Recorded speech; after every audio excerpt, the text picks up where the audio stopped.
የቀብር ቅጣት የሚያድን ሱራ ምን ተብላ ትጠራለች?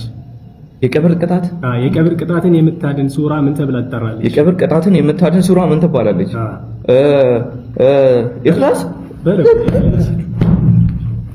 የቀብር ቅጣትን የምታድነው ሱራ ሱረቱል ሙልክ ትባላለች። አባት የሌላቸው ሁለት ነቢያቶች ስም ማን ናቸው?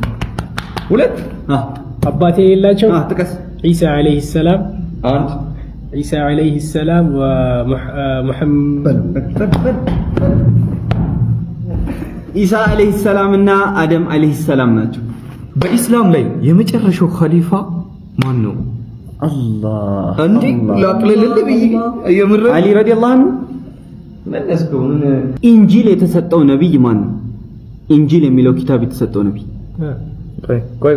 ቆይ ኢንጂል የተሰጠውማ ለሙሳ ተውራት ነው። ቆይ ኢንጂል የተሰጠው ለኢሳ አለይሂ ሰላም ነው።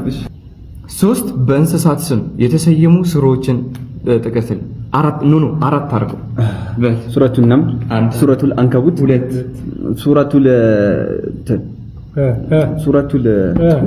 በቀራ፣ ሱረቱል አንዓም። ከዲጃ ረሱላችን ሰለላሁ ዐለይሂ ወሰለም ስታገባ እድሜዋ ስንት ነበር? 40 ይመልሳል።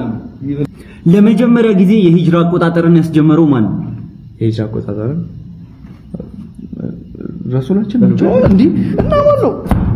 ለመጀመሪያ ጊዜ የሂጅራ አቆጣጠርን ያስጀመረው ዑመር ረዲየላሁ ዐንሁ ነው። ለመጀመሪያ ጊዜ ዋህይ የወረደበት ተራራ ምን ተብሎ ይጠራል?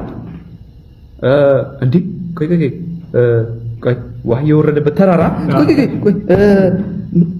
አረባ ማለት ሚላሲሊ ነው እኮ ጋሩ ሒራ። ቂብላ ወደ ካዕባ የዞረው በስንተኛው ዓመተ ሂጅራ ነው? በአንደኛው። እሺ በስንተኛው ነው? ቂብላ ወደ ካዕባ የዞረው በሁለተኛው ዓመተ ሂጅራ ነው። ሶስት ሱራዎች አላህ በየሆነ ነገር እየማለ የሚጀምርባቸው። ይሄ ሊከብድህ አይገባም። አክቹሊ አምስት ምናምን ሊኖር ይችላል። ሱረቱል አስር ወልዐስር፣ አንድ ወልፈጅር፣ ሁለት፣ ሶስተኛው ነው። ሶስት በል ወሰማይ